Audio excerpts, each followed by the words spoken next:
வணக்கம் மக்களே. நம்ம கார்த்திக் கதையில டிசம்பர் 15 என்ன நடக்க போகுது அப்படிங்கறத பத்தி தாங்க இந்த வீடியோல இப்ப நம்ம பார்க்க போறோம். இந்த வீடியோவுக்கு மறக்காம லைக் பண்ணிக்கோங்க. நீங்க லைக் பண்றதுதான் எங்களுக்கு அடுத்த வீடியோ போடுறதுக்கு ரொம்பவே இன்ட்ரெஸ்டிங்கா இருக்கும். சோ மறக்காம லைக் பண்ணிட்டு இந்த வீடியோவை பாருங்க. என்ன நடக்குது அப்படின்னா, நம்ம ஹீரோ வீட்ல இருக்காரு. பாட்டி ஹீரோ கிட்ட, பேராண்டி என்னையா ஓ முகமே சரியில்லையே அப்படின்னு. அப்ப ஹீரோ சொல்றாரு, பாட்டி இது மாதிரி ஏதோ பிரச்சனை அப்படின்னு சொன்னாங்க. உடனேயே நான் கம்பெனி பக்கத்துக்கு போனேன் பாட்டி. திடீர்னு அங்க அந்த வில்லி அந்த இடத்துக்கு வந்துட்டு தன்னைத்தானே தாக்கிக்கிட்டு நான் தான் பண்ணேன் அப்படின்னு அத்தை கிட்ட சொல்லிட்டாங்க. இது கேட்டதும் பாட்டி ரொம்ப ஷாக் ஆகுறாங்க. பேராண்டி ஏன் நீ தனியா போன? அப்ப ஹீரோ சொல்றாரு, பாட்டி ஏதோ பெரிய பிரச்சனை அப்படின்னு கேள்விப்பட்டேன், அதான் பாட்டி நான் போனேன். இதை கேட்டதும் பாட்டி சொல்றாங்க, ஐயா உன்னை ஏதோ சூழ்ச்சியில சிக்க வைக்கிறதுக்காக தான் அவங்க இப்படி பண்றாங்கன்னு தெரியுது. இங்க பாரியா, நீங்க இருக்கிறது நல்லது கிடையாது. நீ சென்னை கிளம்பு. அப்ப ஹீரோ சொல்றாரு, பாட்டி என் மேல எந்த தப்பும் இல்லாம நான் ஏன் பாட்டி போகணும்? பாட்டி சொல்றாங்க, இங்க பாரியா, நான் உன் நல்லதுக்கு தான் ஏன் சொல்றேன், நீ கிளம்பியா அப்படின்ட்டு. அப்ப ஹீரோ சொல்றாரு, இல்ல பாட்டி, என்ன பிரச்சனை வந்தாலும் அதை நான் ஃபேஸ் பண்ணி தான் ஆகணும். அவங்க சூழ்ச்சியை பயன்படுத்தி என்னை எப்படியாவது அத்தை குடும்பத்துக்கிட்ட இருந்து மொத்தமா பிரிக்கணும் அப்படிங்கறதுக்காக பிளான் பண்றாங்க. அவங்க பிளான் கண்டிப்பா வந்துட்டு இந்த வாட்டி ஜெயிக்க கூடாது. இந்த வாட்டி அவங்க பண்ண பிளான் அவங்களுக்கு எதிராவே முடியணும். அது கண்டிப்பா நான் ஃபேஸ் பண்ணி தான் பாட்டி ஆகுவேன். என்ன நடந்தாலும் பாத்துக்கிட்டேன் அப்படின்னு. அப்ப பாட்டி பேசிக்கிட்டு இருக்கும் போதே அந்த இடத்துக்கு அதிகாரிங்க வந்துடுறாங்க. அப்ப பாட்டி அதிகாரிங்களை பார்த்துட்டு அதிர்ச்சி ஆகுறாங்க. அதிகாரிங்க அந்த இடத்துக்கு வந்துட்டு ஹீரோவை பார்த்து, சார், சந்திரா மேடத்தை நீங்க ஆயுதத்தால தாக்குனதுனால உங்களை கைது பண்றோம். இதை கேட்டதும் பாட்டி சொல்றாங்க, இங்க பாருங்கய்யா, அப்படியெல்லாம் எதுவுமே நடக்கவே இல்லை. அவ பொய்யானவ. என் பேரனுக்கும் அவளுக்கும் நிறைய பிரச்சனை இருக்கு. என் பேரனை மாட்ட வைக்கணும் அப்படிங்கறதுக்காக அவ இப்படி ஒரு காரியத்தை பண்ணிருக்கா. தயவு செஞ்சு என் பேரனை கூட்டிட்டு போகாதீங்க. இது எல்லாம் திட்டமிட்ட சதி. அதிகாரிங்க சொல்றாங்க, இங்க பாருங்க மேடம், எங்களால எதுவும் பண்ண முடியாது. கொடுத்த ஒரு பதிவுனால நான் இவங்களை கூட்டிட்டு தான் போகணும். இவர் பண்ணிருக்க மாட்டாரு அப்படிங்கிறது எங்களுக்கு தெரியும். ஆனா வேற வழி இல்ல. சந்தர்ப்பங்களும் சாட்சிகளும் இவளுக்கு எதிரா இருக்கு. சோ இவங்களை கூட்டிட்டு போய் தான் ஆகணும். இது கேட்டதும் பாட்டி ரொம்ப ஷாக் ஆகுறாங்க. அப்ப ஹீரோ பாட்டிய பார்த்து, பாட்டி தைரியமா இருங்க பாட்டி, என் மேல எந்த தப்பும் இல்லைன்னு நிரூபிச்சிடலாம். பாட்டி சொல்றாங்க, ஐயா எனக்கு பயமா இருக்குயா.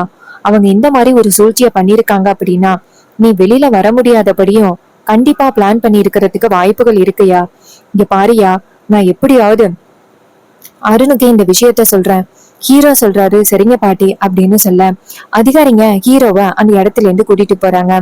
இத பார்த்துட்டு பாட்டிக்கு ரொம்பவே கவலையா இருக்கு.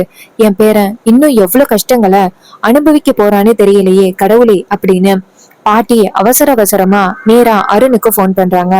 அருண் போன் அட்டன் பண்ணி, சொல்லுங்க பாட்டி. பாட்டி சொல்றாங்க, பேராண்டி ஐயா, இது மாதிரி கார்த்திகே ரொம்ப பெரிய பிரச்சனையா. அப்ப அருண் கேக்குறாரு, என்ன பாட்டி சொல்றீங்க, என்னாச்சு?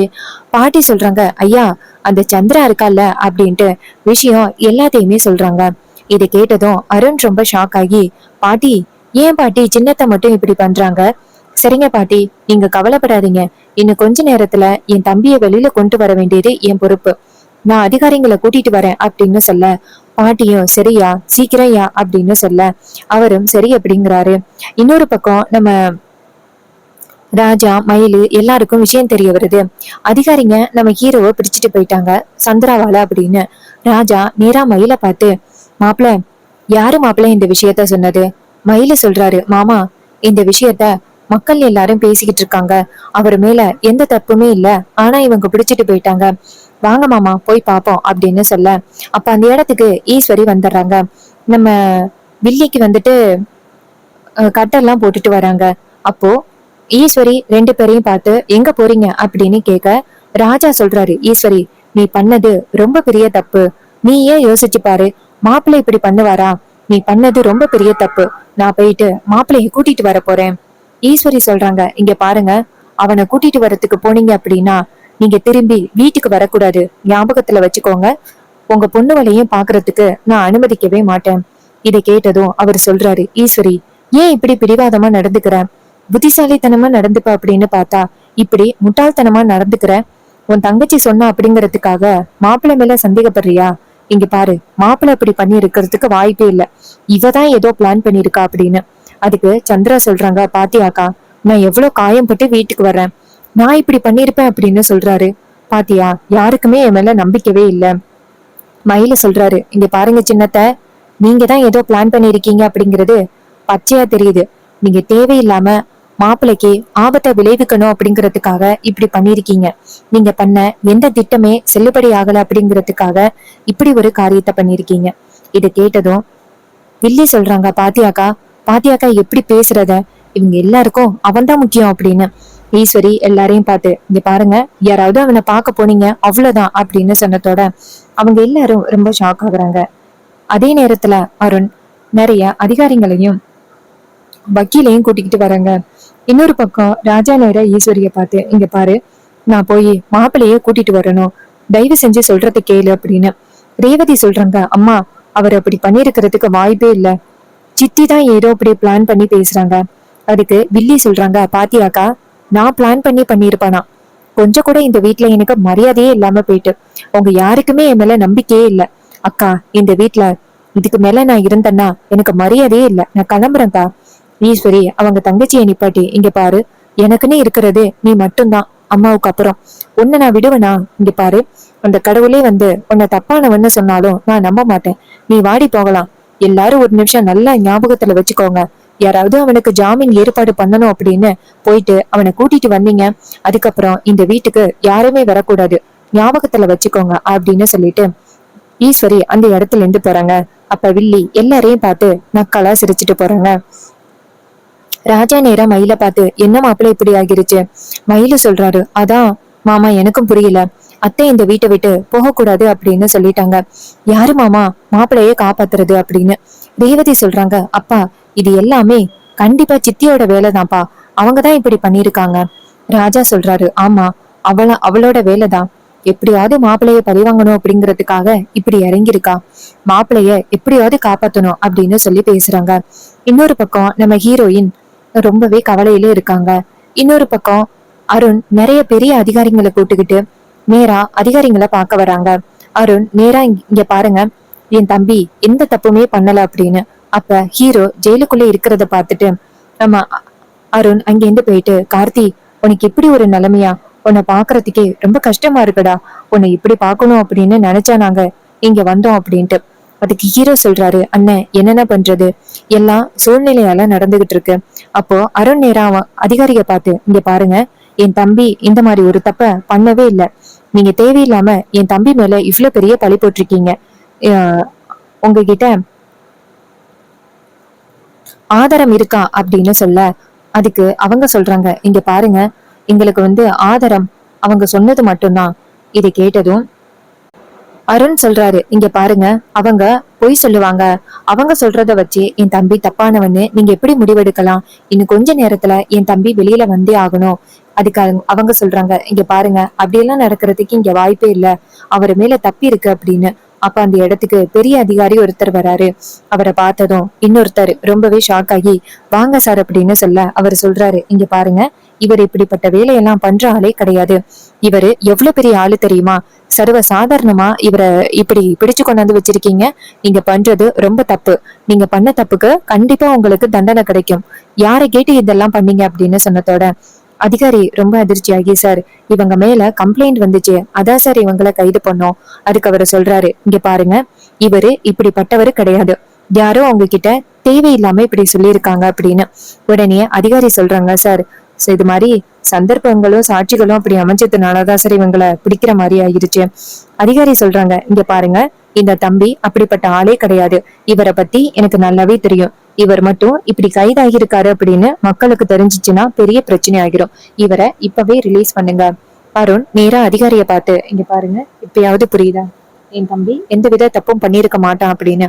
இப்போ அவனை வெளியில விட போறீங்களா இல்லையா அப்படின்னு சொன்னதும் அதிகாரி சொல்றாங்க, சாரி சார் அப்படின்னு சொல்லிட்டு நம்ம ஹீரோவை ரிலீஸ் பண்றாங்க. ஹீரோ நேரா அந்த அதிகாரிய பார்த்து, ரொம்ப தேங்க்ஸ் சார் அப்படின்னு சொல்ல அவங்க சொல்றாங்க, இங்க பாருங்க, உங்க மேல எந்த தப்பும் இல்ல அப்படிங்கறது நிரூபணம் ஆகிருச்சு. நீங்க கவலைப்படாம போங்க. இதுக்கு பின்னாடி யாரு இருக்கா அப்படிங்கறத கண்டுபிடிக்க வேண்டியதே எங்களோட பொறுப்பு. அப்ப ஹீரோ அவங்கள பார்த்து ரொம்ப தேங்க்ஸ் சார் அப்படின்னு சொல்ல அவங்களும் சரிங்க அப்படின்னு சொல்லிட்டு அந்த இடத்துல இருந்து கிளம்புறாங்க. நம்ம ஹீரோவை அருண் கூட்டிட்டு போறாரு. எல்லாரும் வீட்டுக்கு போனதோட அருண் கேக்குறாரு, கார்த்தி, யாரு கார்த்தி அது? அப்ப ஹீரோ சொல்றாரு, அண்ணன், அது சின்னத்தண்ண, அவங்களுக்கு ஆரம்பத்துல இருந்து கொஞ்சம் கூட என்ன பிடிக்கவே பிடிக்காது. அதுக்காக தான் அவங்க இப்படி பண்ணிருக்காங்க. அப்ப அருண் சொல்றாரு, இருந்தாலும் இந்த அளவுக்கு அவங்க இறங்குவாங்க நான் கொஞ்சம் கூட எதிர்பார்க்கவே இல்லை, இப்படி எல்லாம் பண்ணுவாங்க அப்படின்னு. பெரியத்தை தான் கோவக்காரவங்க அப்படின்னு பார்த்தா இவங்க சதிகாரவங்களா இருக்காங்க. என்ன இப்படி ஒரு வேலையெல்லாம் பண்றாங்க? அதுக்கு ஹீரோ சொல்றாரு, ஆமண்ண, சரிண்ண, அது ரொம்ப பெரிய விஷயமா எடுத்துக்க வேண்டாம். அவங்களுக்கு எப்படி ஆப்பு வைக்கணுமோ அதை நான் பாத்துக்கிறேன்னு. இதை கேட்டதும் அவர், சரி கார்த்தி, உனக்கு ஏதாவது பிரச்சனை அப்படின்னா என்கிட்ட நீ சொல்லிடு, சரியா? ஹீரோ சொல்றாரு, சரிண்ண, நான் பாத்துக்கிறேன்னு.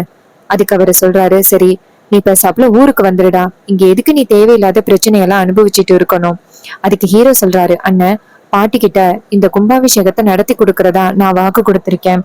அதோட அம்மா இந்த கும்பாபிஷேகம் நடக்கணும் அப்படின்னு சொல்லிட்டு தன்னோட உயிரே விட்டுருக்காங்க. அப்படி இருக்கையில எப்படி என்னால பாத்துக்கிட்டு இருக்க முடியும்? அதனால இந்த கும்பாபிஷேகத்தை நடத்த வேண்டியது என்னோட பொறுப்பு.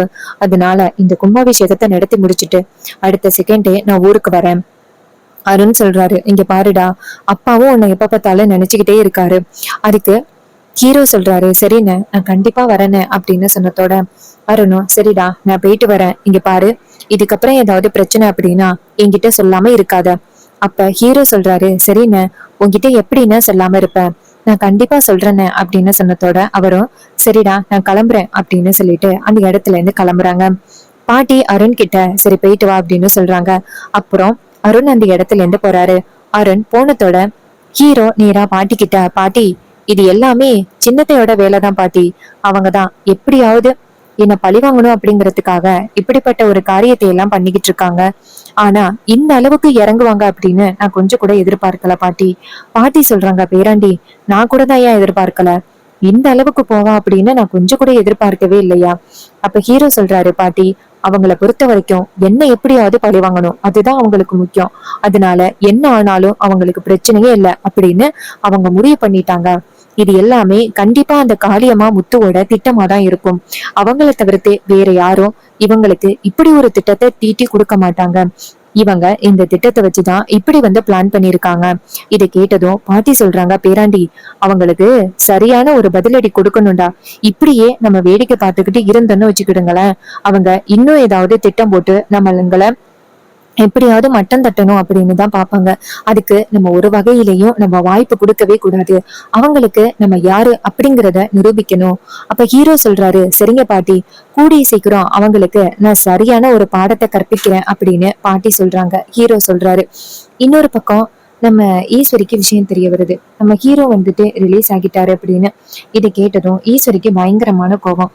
அவன் என் தங்கச்சிக்கு அவ்வளவு பெரிய ஆபத்தை கொடுத்துருக்கான், ஆனா அவன் ரிலீஸ் ஆகிட்டானா கேக்குறதுக்கே ரொம்ப அதிர்ச்சியா இருக்கு, நான் விட மாட்டேன் அப்படின்னு நம்ம ஈஸ்வரி பயங்கரமான கோபத்தோட பேசுறாங்க.